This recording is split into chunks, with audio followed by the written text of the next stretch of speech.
Vreteno, člnok a ihla. Žilo raz v dedine dievča, ktorému otec s matkou zomreli, ešte keď bolo malým dieťaťom.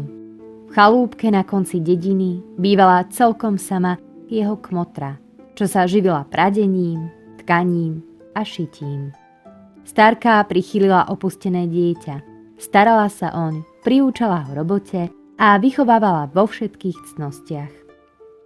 Keď mala dievčina 15 rokov, kmotra ochorela. Jedného dňa ju zavolala k sebe a na smrteľnej posteli jej povedala: Milá dcéra, cítim, že sa môj koniec blíži. Zanechávam ti chalúbku.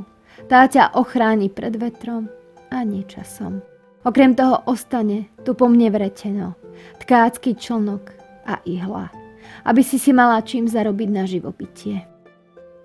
Pohľadila ešte dievčinu po hlave, požehnala ju a povedala: Ostaň vždy milá a pracovitá ako doteraz a dobre sa ti povodí. Potom už navždy zavrela oči a keď ju pochovávali, šlo dievča plačúc za truhlou a preukázalo jej poslednú poctu. Od toho dňa žila dievčina v malom domci celkom sama. Úsilovne priadla, tkala a šila a na všetkom, čo robila, spočívalo požehnanie dobrej starkej. Vyzeralo to, ani keby sa pradená ľanu množili v jej komórke sami od seba. Keď utkala kus plátna či koberec, alebo ušila košeľu, hneď sa našiel kupec, ktorý jej robotu bohato odmenil. Biedu teda nepociťovala, naopak, kde bolo treba, sama druhým pomáhala.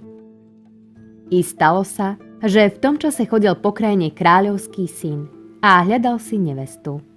Chudobnú si vyvoliť nesmel a bohatú zas nechcel. Povedal si: Vezmem si za ženu len takú dievčinu, čo bude zároveň najchudobnejšia i najbohatšia. Keď prišiel do dediny, kde bývalo naše dievča, vypytoval sa, tak ako všade inde, ktorá je najbohatšia a ktorá najchudobnejšia dievčina na Vydaj. Spomenuli mu najsamprv najbohatšiu.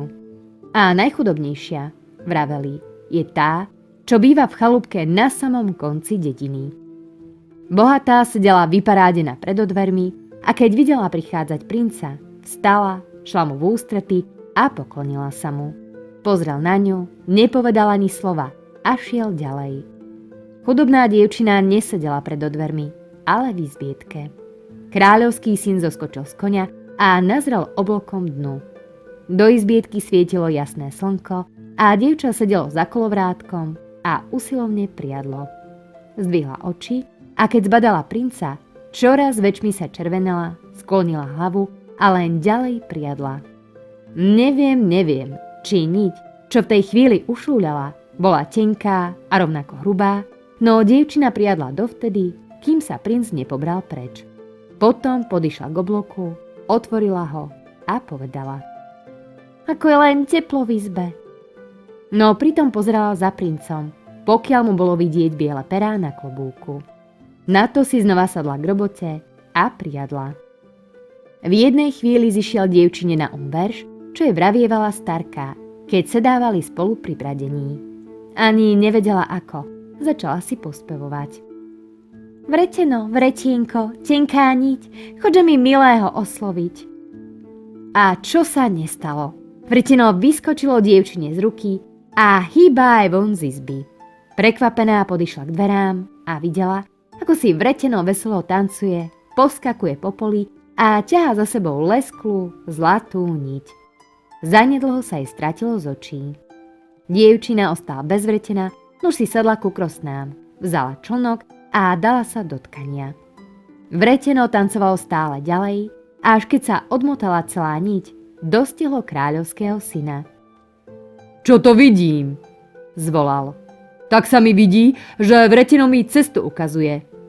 Zvrtol koňa a cvála popri zlatej niti nazad. Dievčina sedela pri práci a spievala si. Tkaj člnok, krásne tkaj, ružami milého privítaj. V tej chvíli jej člnok vyskočil z ruky a hýba aj von z izby. Už na prahu začala tkať koberec, a to taký krásny, akých je len málo na svete. Po obidvoch bokoch kvitli na ňom ruže a ľalie a prostriedkom vyrastali na zlatom poli zelené stromy a ratolesti, poskakovali tam zajačiky, jelene a srny dvíhali utešené hlavy, veveričky lúskali oriešky a na konárok sedeli pestré vtáčence.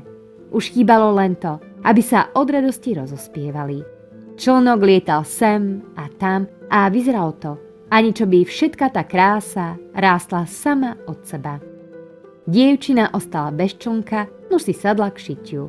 Držala v ruke ihlu a spievala si. Ihlička, sestrička, prestaň šiť, pomôž mi izbicu okrášliť. A už jej ihla vyskočila spomedzi prstov a myhala sa po izbe sem a tam, svižko ako blesk. Ani čo by tam pracovali nejakí neviditeľní duchovia. Stôl a lavice sa prikryli zeleným súknom, stoličky za matom a na oblokoch viseli hodvábne záclony. Len čo ihla izbu okrášlila, dievčina zazrala z obloka biele perá na princovom klobúku. Toho vreteno doviedlo po zlatej niti až k nej. Princ zoskočil z koňa a po koberci kráčal do chalúbky. Keď vošiel do izbietky, stála pred ním dievčina v chudobných šatách, ale žiarila ako rúža na kríčku. Ty si tá najchudobnejšia, ale aj najbohatšia, prihovoril sa jej. Poď so mnou, teba som si vybral za nevestu. Nepovedala ani slovo, iba mu podala ruku. Princ dievčinu poboskal, chytil ju za ruku, vyšiel s ňou von, posadil si ju k sebe na koňa a odviedol do kráľovského zámku. Tam ich privítali s veľkou radosťou a vystrelili im kráľovskú svadbu. Mladí manželia si vreteno, člnok a ihlu uložili k najvzácnejším klenotom a po celý život ich mali vo veľkej úcte.